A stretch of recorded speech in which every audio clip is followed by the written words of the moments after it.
जय श्री कृष्णा। जय श्री हरि। आज 29 अगस्त 2024 दिन बृहस्पतिवार है और आज के दिन अजा एकादशी व्रत भी है और साथ ही आज के दिन बृहस्पतिवार भी है। दोनों ही दिन भगवान विष्णु को विशेष रूप से समर्पित होते हैं।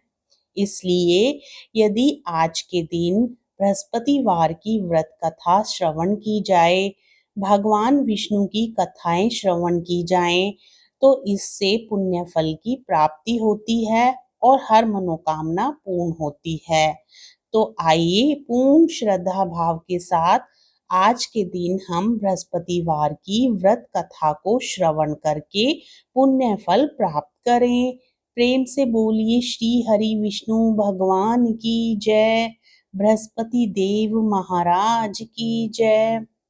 देव गुरु बृहस्पति को बुद्धि और शिक्षा का कारक माना जाता है। गुरुवार को बृहस्पति देव की पूजा करने से धन, विद्या, मान सम्मान, प्रतिष्ठा और कई अन्य मनोवांछित फलों की प्राप्ति होती है। धार्मिक ग्रंथों के अनुसार गुरुवार को भगवान बृहस्पति की पूजा का विधान है। गुरुवार के दिन व्रत और कथा सुनने से घर परिवार में सुख समृद्धि बनी रहती है। कथा के अनुसार प्राचीन काल की बात है, किसी राज्य में एक बड़ा प्रतापी और दानी राजा राज्य करता था। वह हर गुरुवार को व्रत रखकर 3 दुखियों की मदद करके पुण्य प्राप्त करता था। परंतु ये बात उसकी रानी को अच्छी नहीं लगती थी। वह ना तो व्रत करती थी और ना ही दान पुण्य में विश्वास रखती थी। इतना ही नहीं, वह राजा को भी ऐसा करने से मना करती थी। एक समय की बात है, राजा शिकार खेलने के लिए वन गए। घर पर रानी और दासी थी। उसी समय गुरु बृहस्पति देव साधु का रूप धारण कर राजा के दरवाजे पर भिक्षा मांगने आए। साधु ने जब रानी से भिक्षा मांगी तो वह कहने लगी, हे साधु महाराज, मैं इस दान और पुण्य से तंग आ गई हूँ। आप कोई ऐसा उपाय बताएं जिससे कि सारा धन नष्ट हो जाए और मैं आराम से रह सकूं। इतना सुनकर बृहस्पति देव ने कहा, हे देवी, तुम बड़ी विचित्र हो। संतान और धन से कोई दुखी होता है? अगर अधिक धन है तो इसे शुभ कार्यों में लगाओ, कुंवारी कन्याओं का विवाह कराओ, विद्यालय और बाग बगीचों का निर्माण करवाओ, जिससे तुम्हारे दोनों लोग सुधरेंगे। परंतु साधु की इन बातों से रानी को खुशी नहीं हुई। उसने कहा कि मुझे ऐसे धन की आवश्यकता ही नहीं है जिसे मैं दान दूं और जिसे संभालने में मेरा सारा समय ही नष्ट हो जाए। तब साधु ने कहा, अगर तुम्हारी ऐसी इच्छा है तो मैं जैसा बताता हूँ तुम वैसा ही करना। गुरुवार के दिन तुम घर को गोबर से लीपना, अपने बालों को पीली मिट्टी से धोना, राजा से हजामत बनाने को कहना, भोजन में इस दिन मांस मदिरा का प्रयोग करना, कपड़े धोबी के यहाँ धुलने देना। इस प्रकार 7 बृहस्पतिवार करने से तुम्हारा समस्त धन नष्ट हो जाएगा। इतना कहकर साधु के रूप में बृहस्पति देव अंतर्ध्यान हो गए। साधु के अनुसार कही बातों को पूरा करने के लिए रानी को केवल 3 बृहस्पतिवार ही बीते थे कि उसकी समस्त धन संपत्ति नष्ट हो गई। भोजन के लिए राजा का परिवार तरसने लगा। तब एक दिन राजा ने रानी से बोला कि हे रानी, तुम यहीं रहो, मैं दूसरे देश को जाता हूँ, क्योंकि यहाँ पर सभी लोग मुझे जानते हैं, इसलिए मैं कोई छोटा कार्य नहीं कर सकता। ऐसा कहकर राजा दूसरे देश चला गया। वहां वह जंगल से लकड़ी काट कर लाता और शहर में बेचता। इस तरह वह अपना जीवन व्यतीत करने लगा। इधर राजा के परदेश जाते ही रानी और दासी दुखी रहने लगी। एक बार जब रानी और दासी को 7 दिन तक बिना भोजन के रहना पड़ा, तो रानी ने अपनी दासी से कहा, हे दासी, पास ही के नगर में मेरी बहन रहती है, वह बड़ी धनवान है, तू उसके पास जा और कुछ ले आ, ताकि थोड़ी बहुत गुजर बसर हो जाए। दासी रानी की बहन के पास गई। उस दिन गुरुवार था और रानी की बहन उस समय बृहस्पतिवार व्रत की कथा सुन रही थी।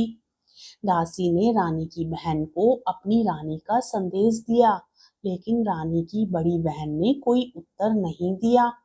जब दासी को रानी की बहन से कोई उत्तर नहीं मिला, तो वह बहुत दुखी हुई और उसे क्रोध भी आया।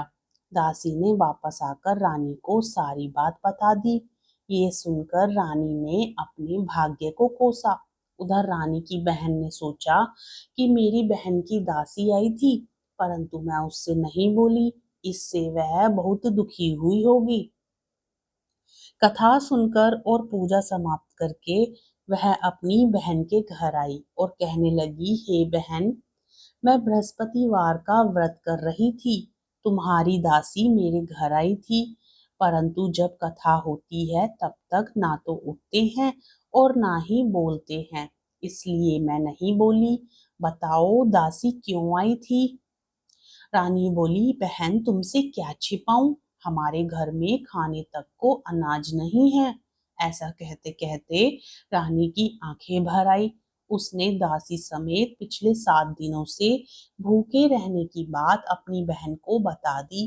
रानी की बहन बोली, देखो बहन, भगवान बृहस्पति देव सबकी मनोकामनाओं को पूर्ण करते हैं। देखो शायद तुम्हारे घर में अनाज रखा हो। पहले तो रानी को विश्वास नहीं हुआ, पर बहन के आग्रह करने पर उसने अपनी दासी को अंदर भेजा तो उसे सचमुच अनाज से भरा एक घड़ा मिल गया। ये देखकर दासी को बड़ी हैरानी हुई। दासी रानी से कहने लगी, हे रानी, जब हमको भोजन नहीं मिलता तो हम व्रत ही तो करते हैं, इसलिए क्यों ना इनसे व्रत और कथा की विधि पूछ ली जाए, ताकि हम भी व्रत कर सके। तब रानी ने अपनी बहन से बृहस्पतिवार व्रत के बारे में पूछा। उसकी बहन ने बताया, बृहस्पतिवार के व्रत में चने की दाल और मुनक्का केले की जड़ में अर्पित करें तथा दीपक जलाएं, फिर व्रत कथा सुने और पीला भोजन ही करें। इससे बृहस्पति देव और भगवान विष्णु प्रसन्न होते हैं। व्रत और पूजा की विधि बताकर रानी की बहन अपने घर को लौट गई। 7 दिन के बाद जब गुरुवार आया तो रानी और दासी ने व्रत रखा। वह घुड़साल में जाकर चना और गुड़ लेकर आई। फिर उससे केले की जड़ तथा विष्णु भगवान की पूजा की। अब पीला भोजन कहाँ से आए, इस चिंता को लेकर दोनों बहुत दुखी हुई। चूंकि उन्होंने व्रत रखा था, इसलिए बृहस्पति देव उनसे प्रसन्न थे। वह एक साधारण व्यक्ति का रूप धारण कर 2 थालों में पीला भोजन दासी को दे गए। भोजन पाकर दासी प्रसन्न हुई और फिर रानी के साथ मिलकर भोजन किया। उसके बाद वह सभी गुरुवार को व्रत और पूजा करने लगी। बृहस्पति देव की कृपा से उनके पास फिर से धन संपत्ति आ गई, परंतु रानी फिर से पहले की तरह आलस्य करने लगी। तब दासी बोली, देखो रानी, तुम पहले भी इस प्रकार आलस्य करती थी। तुम्हें धन रखने में कष्ट होता था, इस कारण सभी धन नष्ट हो गया। और अब जब देव बृहस्पति की कृपा से धन मिला है, तो तुम्हें फिर से आलस्य होने लगा है।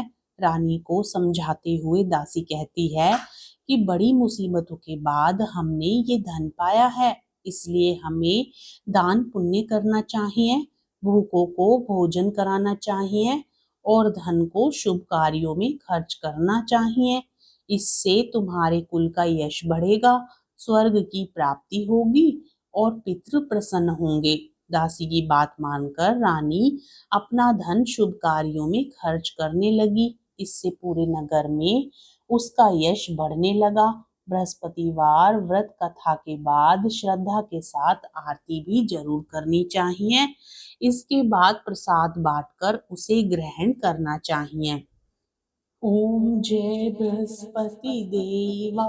ओम जय बृहस्पति देवा। छिन छिन भोग लगाऊं कदली फल मेवा।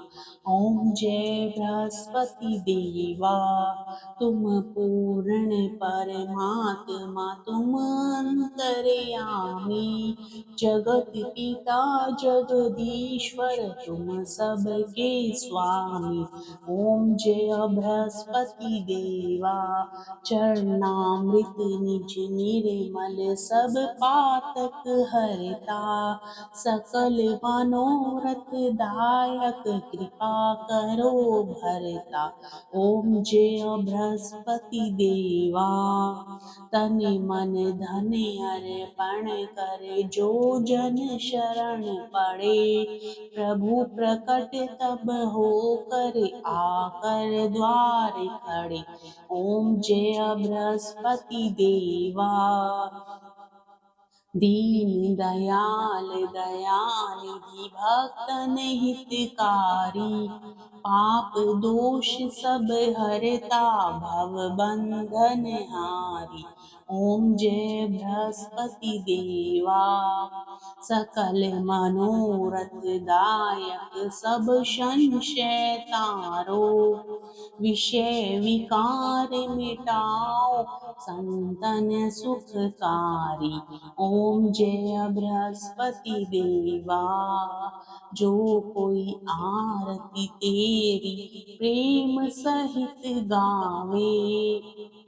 ज्येष्ठानंद बंद सो निश्चय पावे। ओम जय बृहस्पति देवा। जय श्री हरि विष्णु जय बृहस्पति देव। आप सभी को आज की कथा और आरती पसंद आए तो वीडियो को लाइक जरूर करें और यदि आप चैनल पर नए हो तो